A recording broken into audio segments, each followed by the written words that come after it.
Trucker Horror Stories from Reddit. My dad told me and my brother this story when we were growing up. It's always stuck with me, particularly on long drives and I'm feeling a little sleepy. The first time I remember hearing it was after I asked him if angels were real or not. I was probably 7 or 8 years old. He drove trucks decades ago, before I was born and before labor laws around limits and brakes were more standard. I'm willing to assume that's different now. He'd fairly regularly accept calls that would extend his shift to where he was driving 24, 36 hours, or more without a break, and the only breaks he would get were quick bathroom stops and fast food stops. My dad has a pretty mathematical brain. He's the type to make up logic puzzles out of something totally mundane just for fun. Whenever we were driving around town, he'd regularly ask me things like how long it would take us to get from home to the store if we were going 30 miles per hour, but had to stop for 5 minutes in the middle because a family of kittens were crossing the road, etc. He'd come up with similar equations for himself while he was driving solo. That involved things he could see on the odometer, mileage markers, the time, and then he could test his speed based on the equation, etc. One night, after having already driven a particularly long day, he noticed his eyes getting droopier. The whole roll down the window and blast the music up thing didn't seem to be helping much. It was a rainy night on a pretty windy mountain road without a shoulder to pull over onto safely. So he started doing those logic games out loud to keep alert and awake. He was saying something to the effect of, I just passed mile marker 146, so what time will it be if I reach 200 if I'm going 55 miles per hour? Then he would close his eyes, take a deep breath, and he felt his head do the nod jerk thing, which woke him up with a gasp. He opened his eyes to see he was driving straight towards mile marker 158, which he would have sent his whole truck tumbling down some random-ass mountain ravine. He was able to correct the course safely, but it was a matter of seconds between that reality and certain death. He insists to this day that he slept through 12 miles of windy mountain roads going 60 plus miles per hour, only to wake up right at the last moment between life and death. The story usually ends with him tearing up saying, I don't know if there's angels, but I know there's something bigger going on in this universe than our human brains have been able to understand. If I wouldn't have woken up right when I did, you kids wouldn't be here today, and that's something that feels pretty close to spiritual. Okay, so here's a spook for you, and to this day, I still have no idea what the fuck happened. So I was in the Virginia, Maryland area, had a lot of work related to sites ranging from downtown Baltimore to Virginia Beach and all around. Friday wrapped up, and I hit the road to some social arrangements I had made for the weekend. Spent the weekend with friends out in various parts of Virginia, got dragged off to other places, even further out, the usual weekend fun times. It's late Sunday night when I have to leave, or I'm not going to be able to make it home in time to start my thankfully late afternoon shift on Monday. I'm fully rested, I didn't do any drinking, and I'm not into drugs.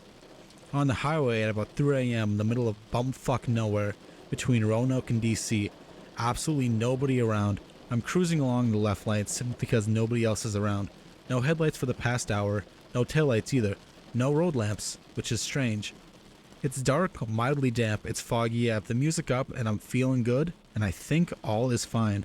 And then, I just happen to look in the left, and there's a fucking dog barking at me, a German Shepherd, in a passenger seat car. Somewhat blue glow from the instruments inside the car, and it's got its face to the window and it's barking its head off at me. I get a good hard look at it too, because at first my brain is not registering cop car dummy. I'm doing 90 plus in a 75. I promptly have the, oh shit, I put my foot to the brakes and start slowing down hard but safe to pull over. I even put my blinker on and start shifting lanes to go over to the right. Wait, there's no shoulder on the left side of this road. I look back to my left, where there is still no shoulder room for another car, and it's just gone. No trace. I slammed my brakes and stopped in the middle of the fucking highway, flipped on my light bars, and even looked around with my handheld spot. There was nothing. No taillights, no headlamps, no engines, no sound, no nothing. There are no other tire marks in the damp but mine, and I can see for a nice long distance both ways. Nothing. My vehicle had great visibility and a lot of extra lighting, off-road SUV with the trimmings. There was no possible way someone pulled a sneaky, let alone drove that fast on wet, slopped grass and rocks on my left side. So yeah, there you have it. Ghost cop and his dog didn't like me speeding apparently.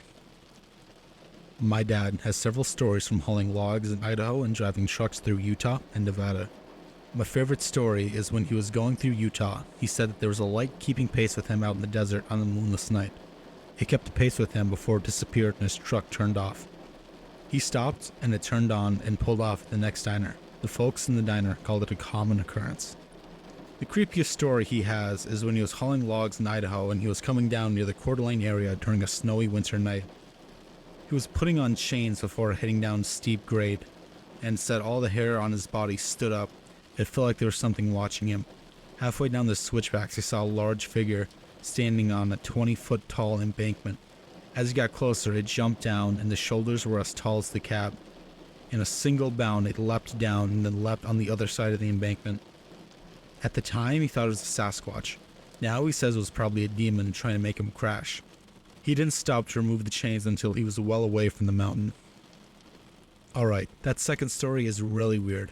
I went to a boarding school that was in the woods in Idaho in Bonners Ferry, which was like an hour or more from Coeur d'Alene. In one of the dorms, there was this 8-foot shadowy figure that would just watch you sleep from across the room. The ceilings weren't that high, and there was a hunch to it, like the giant and big fish. I was there for 2 years. I saw it about once a year. The new kids saw it on their first night. Everyone knew that if you got transferred to that dorm, then you were warned in a joking way. Of course, we were kids. It had been 15 or so years, and I still get goosebumps writing that out. Of course, the story going around that it was just a really tall staff member named Jeff that committed suicide. He was just making sure he was asleep, so that was his name. It was Jeff. There's something really fucked up out there. I would love to tell more stories, but it's like telling someone you saw a UFO. You might believe them somewhat, but there's always the "sure you did" to it. This is a really crazy coincidence though on my end, hearing something like that.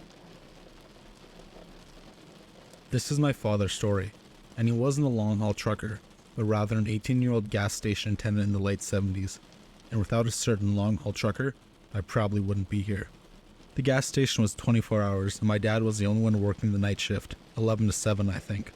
Guy comes in and just gives him the creeps. Seems sketchy. He was wearing a tight jacket / pants, and you could tell he had something in his pants under the jacket.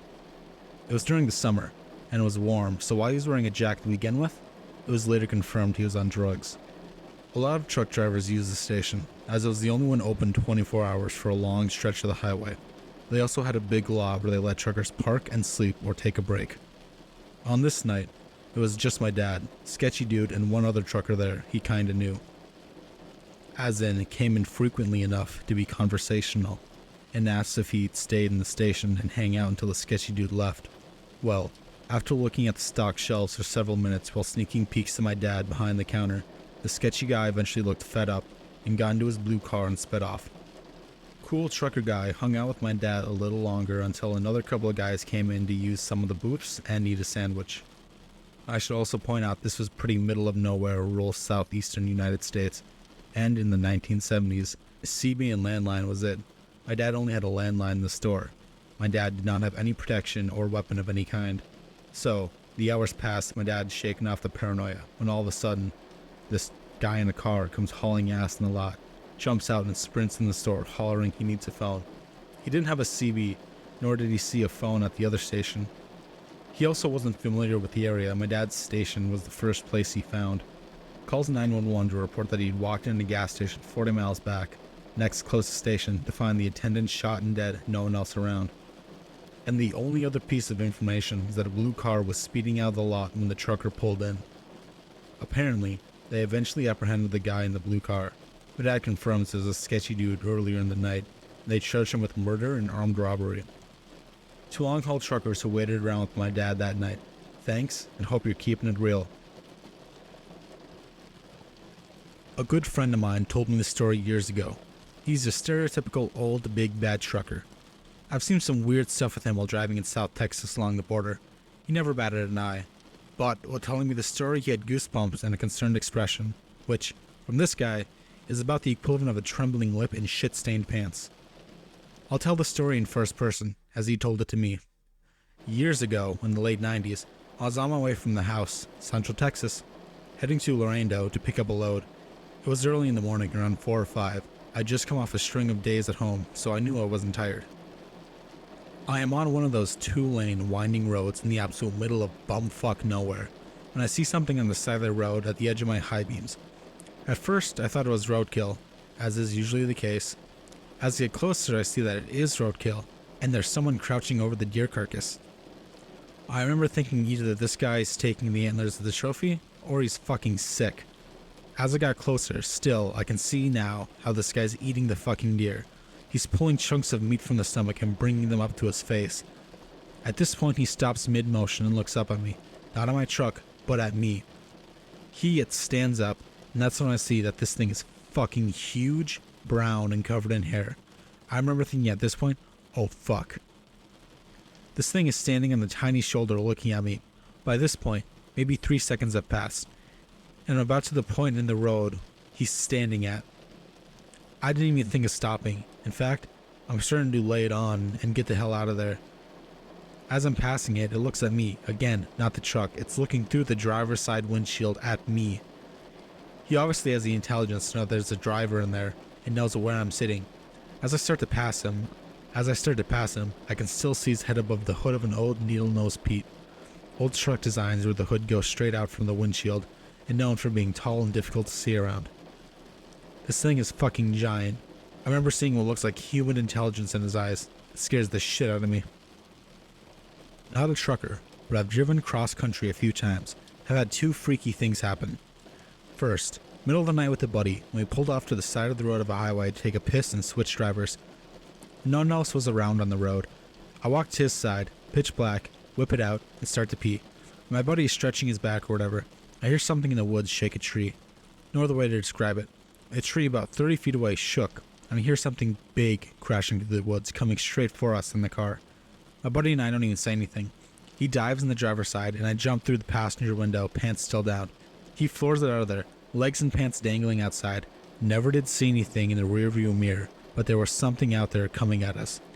My buddy likes to say he heard me stop peeing when the tree shook. Second, I was solo somewhere in West Virginia. Again, middle of the night. I got off an exit, one of those long curly ones.